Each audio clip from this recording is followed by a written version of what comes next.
Novak Djokovic's deportation case will be back in court tomorrow as his lawyers fight for him to stay in the country and play in the Australian Open. Julia Bradley is live from the Federal Court in Melbourne. Julia, what was the result of the hearings this morning?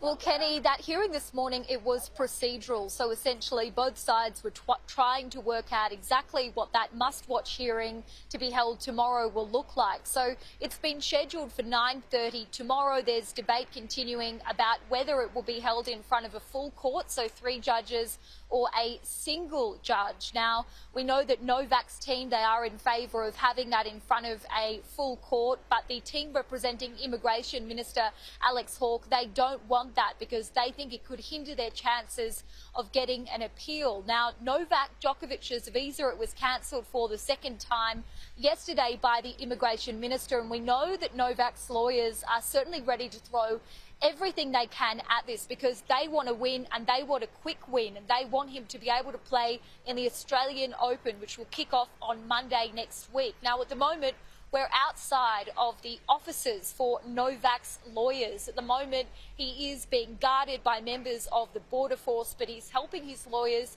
put together all of that documentation in preparation for tomorrow's hearing.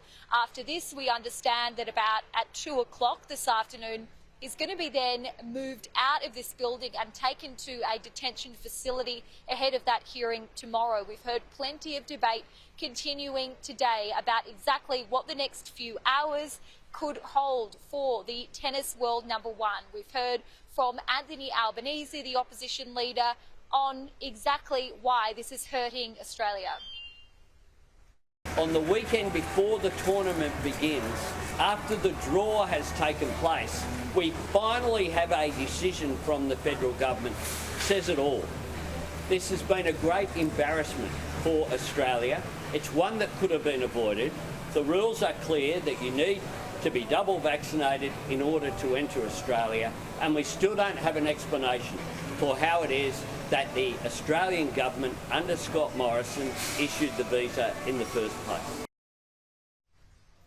Now, as we saw in that statement released by Alex Hawke yesterday, their case hinges on health and good order. But we know that Novak's lawyers, they're going to fight this by saying that essentially it was an irrational decision by the Immigration Minister. So they're going to pick holes in the government's argument that keeping Novak in Australia could incite anti-vax sentiment. They're saying, well, deporting him could do the exact same thing. So we'll have to wait and see exactly how this shapes up. It's really anyone's guess what could happen.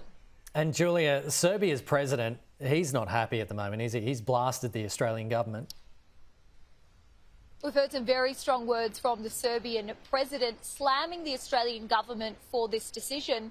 And there are concerns that if that deportation does take place tomorrow, it could really sour relations between Australia and Serbia. He's saying essentially if this was always going to be the call that they didn't want him in the country and didn't want him to play in the Australian Open, they should have been upfront about that.